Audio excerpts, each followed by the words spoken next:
The Dead Valley by Ralph Adams Cram. I have a friend, Olof Ehrensvard by name, a Swede by birth, a civil engineer by profession, and a man of unusual attainments in science and literature. We were fellow students at the School of Mines, and during our course of study became warmly attached to each other. Olaf, as I shall call him, was singularly handsome, with a rare fairness of complexion and a noble carriage, tall, and with something about him which instantly marked him as a man of refinement and character. He had that inexplicable quality which commands attention and attracts affection. His scholarship was extraordinary, his physical endurance equal to that of a trained athlete, and his daring exceeded belief. I have seen him perform feats which would make the blood chill and which no man could perform unless absolutely without fear. He was entirely frank and open in every way, with the single exception of one subject, his early life in Sweden.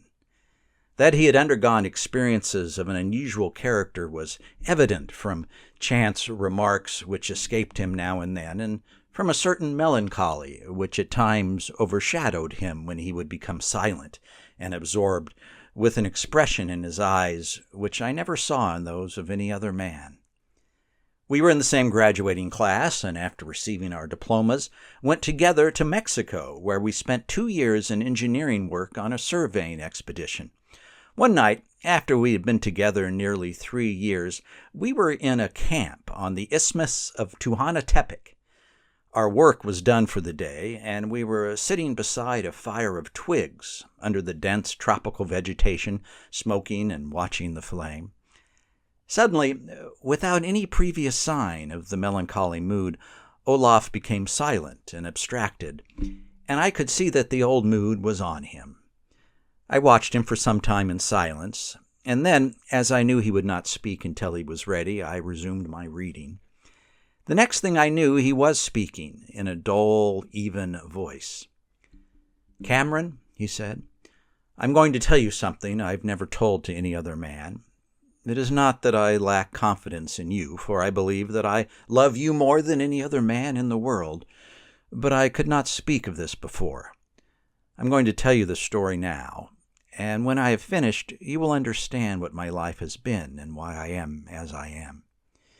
You know that I was born in the north of Sweden.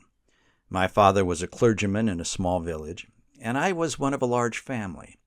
When I was asked about 12 years old, my brother and I, he was 2 years older, starting about one morning in winter to skate down the river to a point where my father had sent us on an errand. It was very cold and still, and the ice was like glass. The snow lay thick on either side of the river, and in the forest it was up to our waists. We skated down about 7 miles, did our errand, and started back just before sundown.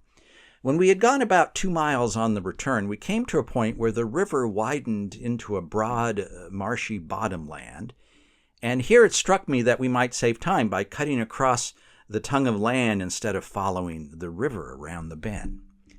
It was a foolish thing to do, but we were only boys, and we started off across the snow-covered valley, aiming to strike the river above the bend.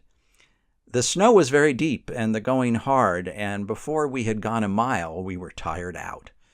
Suddenly, in the midst of a low stretch, we came upon a tract of ground bare of snow. The growth was dead and withered, and the place had a charred and desolate look.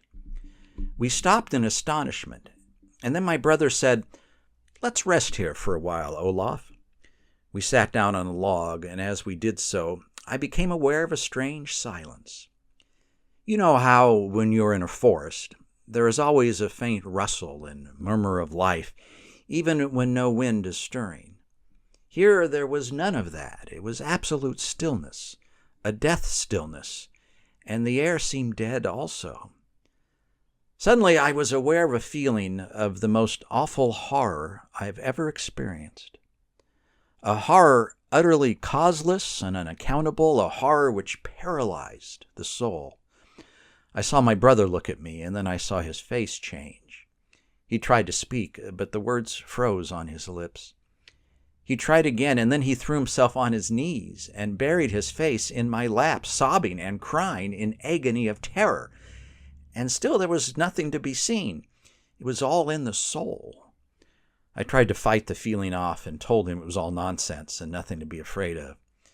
But I talked like a man in a dream. I knew it was not nonsense. I tried to rise and drag my brother with me, but my strength was gone. Then I saw something a little way off, a low ridge rising from the swampy land, and on the ridge was a growth of scrub trees. Their branches were covered with a curious gray lichen, and as I looked, I saw that this lichen was moving. I stared and stared till my eyes seemed starting from my head, and still I stared, and then I saw that it was not lichen. It was a kind of hair growing from the limbs of the trees and swaying and twisting and curling in the still air. My God, Cameron, I saw these trees covered with human hair. Long, coarse, black hair as on the head of a man.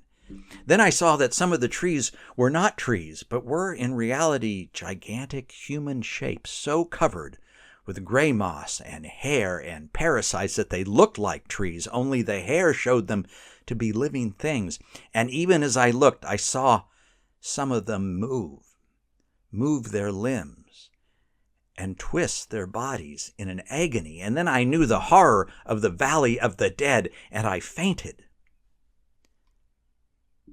He stopped and buried his face in his hands while I sat overwhelmed. Then he rose and grasped my arm. "Come," he said. "Let us go in. I can't tell you any more."